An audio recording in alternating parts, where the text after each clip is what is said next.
En moi, c'est tout un souvenir, parce que ça n'a pas été facile de se décider et d'aller donc participer à ce dialogue. Tellement il y avait des pressions, des gens qui voulaient et des gens qui ne voulaient pas. Et il fallait donc décider en toute responsabilité.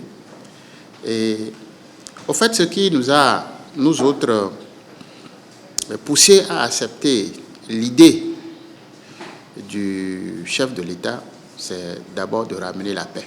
Après le dialogue politique, les lignes ont bougé. Oui, les lignes ont bougé, continuent de bouger. Le ministère de l'Intérieur, par exemple, après ce dialogue, est devenu moins exigeant par rapport aux pièces qu'il faut, par exemple, pour être reconnu comme parti politique. Les pertes que nous avions étaient immenses et il fallait trouver une formule pour que, évidemment, la souffrance cesse. Un an après, nous trouvons que nous ne nous sommes pas trompés. Du moment où des gens m'ont appelé, avant-hier seulement, pour demander qu'on les accompagne, pour qu'ils célèbrent leur libération.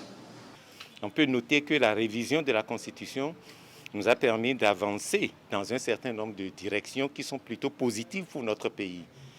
Je veux citer entre autres, par exemple, l'institution du parrainage qui permet que ne deviennent président de la République, ne prétendent vouloir diriger tout le Bénin que des gens qui ont une assise sociale suffisante, reconnue par des acteurs qui eux-mêmes représentent des franges importantes de la société. Pour qu'on se débarrasse de la plaisanterie. Regardez ce qui se passe aujourd'hui aux États-Unis. Une fois que les primaires sont faites, les élections primaires sont faites à l'intérieur des républicains et des démocrates, on a combien de candidats là maintenant? Le système de parrainage, c'est précisément ça. Sur le terrain des lois, nous pouvons dire que nous sommes toujours en expérimentation de toutes ces lois-là. Nous ne pouvons pas, disons, conclure de la perfection totale donc, de ces lois. Il faut continuer de les expérimenter et surtout,